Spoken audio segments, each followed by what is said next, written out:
day, sir. I am lovely Angel Ringor, PS Ed 2B. Climate change as an alarming social issue here in the Philippines. According to the 2017 World Risk Report, the Philippines is the third most vulnerable country to climate change. Climate change has had a massive impact on the Philippines, including annual GDP losses, changes in rainfall patterns and distribution, droughts, threats to biodiversity and food security, sea level rise, public health risks, negatively affecting vulnerable groups such as women and indigenous people. According to the same study, if the Philippines invests 0.5% of GDP in climate change adaptation by 2020, it will be able to avoid losses up to 4% of GDP by 2100, making it a short-term investment with an eightfold return in the long run.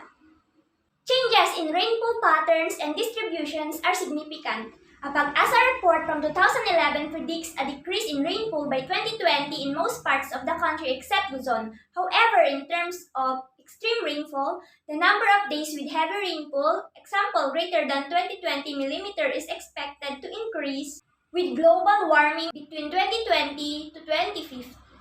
Threats to natural ecosystems.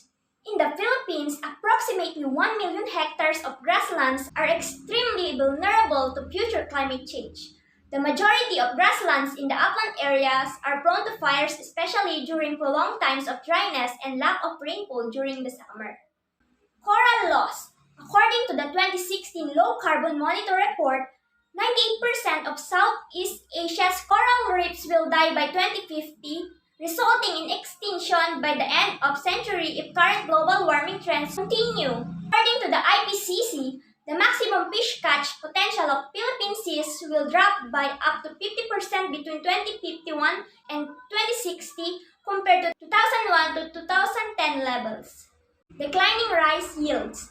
An analysis of temperature trends and irrigated field experiments at the International Rice Research Institute shows that grain yield decreased by at least 10% for each 1 degree Celsius increase in growing season minimum temperature in the dry season.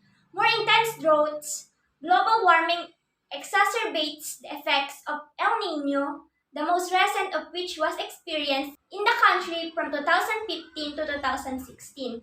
The Department of Agriculture estimated that 456 farmers have been directly affected by El Niño-associated drought and dry spells during the last El Niño period. Higher sea level rise. The Philippines has the highest observed sea level rise at 60 centimeters, more than 3 times the global average of 19 centimeters. This puts 60% LGUs encompassing 64 coastal provinces, 822 coastal towns, 25 major coastal cities, and an estimated 13.6 million Filipinos at risk. Water scarcity. Climate change, rapid urbanization, and population growth drives water scarcity worldwide. A study conducted by the World Resources Institute predicts that Philippines will experience a high degree of water shortage by the year 2040. The country ranked 57th likely most water-stressed country in 2040 out of 167 countries. The sector that will bear the brunt of water shortage by that year is agriculture, a major component of the country's economy and which currently employs unknown percent of water's workforce. Labor productivity declined. According to a 2016 United Nations investigation, climate change-induced heat in the workplace will result in a 1% decrease in working hours by 2025, a 2% drop by 2050, and a 4% reduction by 2085. More public health emergencies. Rising temperatures also cause an increase in diseases such as dengue, malaria, cholera, and typhoid. Nearly 40,000 dengue cases, 1,200 cholera cases, and nearly 1,000 typhoid fever cases was recorded nationwide in 1998 when the Philippines experienced the strongest El Niño phenomenon to date. More women endangered and killed. The World Health Organization stated in a paper examining gender, climate change, and health that the effects of natural disasters such as women than men and affect women at a younger age.